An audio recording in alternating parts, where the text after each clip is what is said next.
ಕರ್ನಾಟಕ ಸರ್ಕಾರ 2026 ಶಿಕ್ಷಣ ಇಲಾಖೆ ಒಂದು ಹೊಸ ಮಾರ್ಗಸೂಚಿಯನ್ನು ಇವತ್ತು ಬಿಡುಗಡೆ ಮಾಡಿದೆ.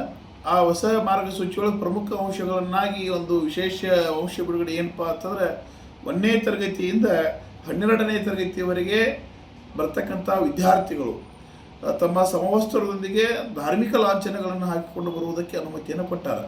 ಉದಾಹರಣೆಗೆ ಹಿಜಾಬ್ ಆಗಿರ್ಬೋದು, ಪೇಟಾ ಆಗಿರ್ಬೋದು, ಶಲ್ಯ ಆಗಿರ್ಬೋದು, ವಿವಿಧ ಲಾಂಛನಗಳನ್ನು ಹಾಕೊಂಡು ಬರ್ತಕ್ಕಂತಹ ಒಂದು ಹೇಳಿಕೆಯನ್ನು ಶಿಕ್ಷಣ ಇಲಾಖೆಯನ್ನು ಕೊಟ್ಟದೆ. ಇದರ ಅರ್ಥ ಏನಪ್ಪ ಅಂತಂದ್ರೆ ಧಾರ್ಮಿಕ ಭಾವನೆಯನ್ನು ಹಾಗೂ ಶಿಕ್ಷಣದ ಹಕ್ಕಿನ ಸಮತೋಲನವನ್ನು ಕಾಯ್ದುಕೊಳ್ಳೋದಕ್ಕೆ ಸರ್ಕಾರ ನೋಡಾಕೈತದೆ. ಆದರೆ ನಾವು ಸರ್ಕಾರಕ್ಕೆ ಒಂದು ವಿನಂತಿ ಮಾಡ್ಕೋದು ಏನಪ್ಪ ಅಂತಂದ್ರೆ ಯಾವ ವಯಸ್ಸಿನೊಳಗೆ ವಿದ್ಯಾರ್ಥಿಗಳು ಜಾತಿ, ಮತ, ಪಕ್ಷ, ಧರ್ಮ ಭೇದ ಭಾವವನ್ನು ಮರೆತು ಉನ್ನತವಾಗಿರ್ತಕ್ಕಂಥ ಶಿಕ್ಷಣವನ್ನು ಕಲಿಬೇಕು. ಆ ಉನ್ನತ ಶಿಕ್ಷಣವನ್ನು ಕಲಿಯುವಂಥ ಸಂದರ್ಭದೊಳಗೆ ಜಾತಿಯ ಗುಂಗನ್ನು ಅವರ ತಿಳುವಳಿಕೆ ತಂದು ಕೊಡೋದು ಭಾಳ ದೊಡ್ಡ ಅಪರಾಧ ಅಂತಕ್ಕಂಥ ಮಾತನ್ನು ಹೇಳ್ತೇನೆ.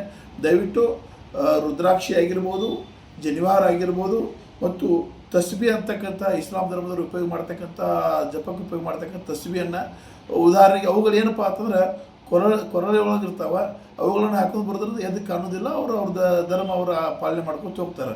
ಆದರೆ ಈ ಟೋಪಿ ಹಾಕೊಂಬರೋದಾಗಿರ್ಬೋದು, ಹಿಜಾಬ್ ಹಾಕೊಂಬರ್ಬೋದಾಗಿರ್ಬೋದು, ಅದರೊಂದಿಗೆ ಕೇಸರಿ ಶೆಲ್ಲೆ, ನೀಲಿ ಶೆಲ್ಲೆ, ಹಸಿರು ಶೆಲ್ಲೆ, ಗುಲಾಬಿ ಶೆಲ್ಲೆ, ನಾನಾ ರೀತಿಯ ಧರ್ಮದ ಸಂಕೇತದ ಶೆಲ್ಲೆಗಳನ್ನು ಹಾಕೊಂಬರಾಕತ್ರಪ್ಪ ಅಂತಂದ್ರೆ ಏನಾಕೈತಿ ಅಂತಂತಂದ್ರೆ ಯಾವ ಧರ್ಮಕ್ಕೂ ನಮ್ಗೆ ಇರೋದಿಲ್ಲ.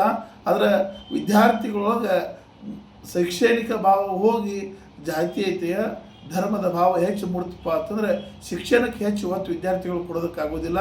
ಹಾಗಾಗಿ ಅವರವರ ಧರ್ಮ, ಅವರವರ ಜಾತಿ, ಅವರವರ ಪದ್ಧತಿಗಳು ಅವರವರ ಮನೆಯಲ್ಲಿ ಅವರವರ ಸಮಾಜದೊಳಗೆ ಮಾಡ್ಕೊತ ಹೋಗಿ. ಅದರ ಶೈಕ್ಷಣಿಕ ಕ್ಷೇತ್ರದೊಳಗೆ ಮಾತ್ರ ಹಿಂದಿನ ಕಾಲದಿಂದ ಸಮವಸ್ತ್ರಗಳನ್ನ ಹಾಕೊಳ್ತಕ್ಕಂಥ ಉದ್ದೇಶ ಏನಪ್ಪ ಅಂತಂದ್ರೆ ನಾ ಬ್ರಾಹ್ಮಣ, ನಾ ಲಿಂಗಾಯತ, ನಾ ಮುಸ್ಲಿಮನ, ಅದು ನಾ ಇದು ಅಂತಕ್ಕಂಥ ಭಾವ ಬರಬಾರ್ದು ಅಂತಕ್ಕಂಥ ದೃಷ್ಟಿಯಿಂದ ಸರ್ವರಿಗೂ ಸಮಾನವಾಗಿರ್ತಕ್ಕಂಥ ದೃಷ್ಟಿಕೋನದಿಂದ ಶಿಕ್ಷಣ ಸಿಗಲಿ ಅಂತಕ್ಕಂಥ ದೃಷ್ಟಿಯಿಂದ ಏನು ಆ ಸಮವಸ್ತ್ರಗಳನ್ನು ಮಾಡಿದ್ದಾರೋ ಆ ಸಮವಸ್ತ್ರಕ್ಕೆ ಸಂಪೂರ್ಣವಾಗಿರ್ತಕ್ಕಂಥ ಗೌರವವನ್ನು ನಾವೆಲ್ಲ ಕೊಡ್ತೇವೆ. ದಯವಿಟ್ಟು ವಿದ್ಯಾರ್ಥಿಗಳ ಮಧ್ಯೆ ಜಾತಿ, ಪಕ್ಷ, ಧರ್ಮದ ಭಾವ ಈಗ ಹುಟ್ಟಿಸಕ್ಕೆ ಹೋಗಬೇಡ್ರಿ. ದಯವಿಟ್ಟು ಅವರು ಉನ್ನತವಾಗಿರ್ತಕ್ಕಂಥ ಶಿಕ್ಷಣವನ್ನು ಕಲಿತು ಜೀವನವನ್ನು ರೂಪಿಸ್ಕೊಳ್ತಕ್ಕಂಥ ಕಾರ್ಯ ಮಾಡಲಿ ಅಂತಕ್ಕಂಥ ಮಾತನ್ನು ಹೇಳ್ತೇನೆ. ಏನು ಶಿಕ್ಷಣ ಇಲಾಖೆ ಹೊರಡಿಸಿರ್ತಕ್ಕಂಥ ಮಾರ್ಗಸೂಚಿ ಒಳಗೆ ಧಾರ್ಮಿಕ ಲಾಂಛನಗಳನ್ನು ಹಾಕಿಕೊಂಡು ಬರೋದಕ್ಕೆ ಅನುಮತಿಯನ್ನು ಕೊಟ್ಟಿದ್ದೀರಿ. ದಯವಿಟ್ಟು ಅದಕ್ಕೆ ವಿರೋಧವನ್ನು ವ್ಯಕ್ತಪಡಿಸ್ತೇನೆ. ಧಾರ್ಮಿಕ ಲಾಂಛನಗಳನ್ನು ಹಾಕಿಕೊಂಡು ಬರದೆ ಕೇವಲ ಶಾಲೆಗೆ ಸಂಬಂಧಪಟ್ಟ ಹಾಗೆ ಸಮವಸ್ತ್ರಗಳನ್ನು ಹಾಕೊಂಡು ಬಂದ್ರಪ್ಪ ಅಂತಂದ್ರೆ ಆ ವಿದ್ಯಾರ್ಥಿಗಳು ಶಿಕ್ಷಣ ಕಲಿಯೋದಕ್ಕೆ ಅನು ಆಗ್ತಾಯಿದೆ ಅಂತಕ್ಕಂಥ ಮಾತು.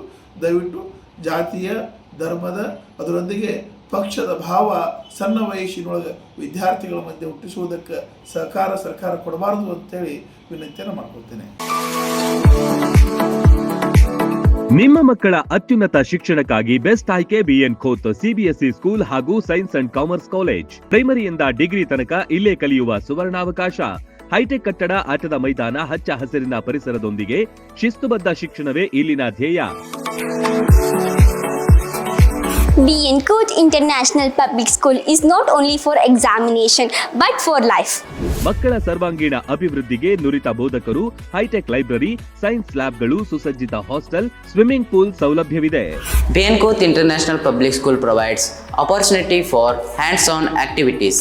ಕ್ರೀಡೆ, ಸಾಂಸ್ಕೃತಿಕ ಚಟುವಟಿಕೆಗಳಿಗೆ ಹೆಚ್ಚಿನ ಆದ್ಯತೆ. BN Khot International Public School fosters learning skills with all amazing books. School bus, CCTV ಸೌಲಭ್ಯವಿದೆ. ಹಾಡು, ನೃತ್ಯದ ಮೂಲಕ ಚಿಣ್ಣರ ಕಲಿಕೆಯನ್ನ ಸುಲಭಗೊಳಿಸುತ್ತಾರೆ. ಪ್ರತಿ ವರ್ಷ ಎಸ್ಎಸ್ಎಲ್ಸಿಯಲ್ಲಿ 600ಕ್ಕಿಂತ ಅಧಿಕ ಅಂಕ ಗಳಿಸಿದ ವಿದ್ಯಾರ್ಥಿಗಳಿಗೆ ಹಾಗೂ ಪ್ರತಿ ತಾಲೂಕಿನಿಂದ ಟಾಪ್ 5 ವಿದ್ಯಾರ್ಥಿಗಳಿಗೆ ಉಚಿತ ಶಿಕ್ಷಣ ನೀಡಲಾಗುತ್ತೆ. ಮಕ್ಕಳ ಉಜ್ವಲ ಭವಿಷ್ಯಕ್ಕೆ ಇಂದೇ ಭೇಟಿ ನೀಡಿ BN Khot ವಿದ್ಯಾಸಂಸ್ಥೆ. ರನ್ ಟಿವಿ ನ್ಯೂಸ್ ವಿಡಿಯೋಸ್ ನೋಡಲು ಸಬ್ಸ್ಕ್ರೈಬ್ ಮಾಡಿ, ಬೆಲ್ ಐಕಾನ್ ಪ್ರೆಸ್ ಮಾಡಿ.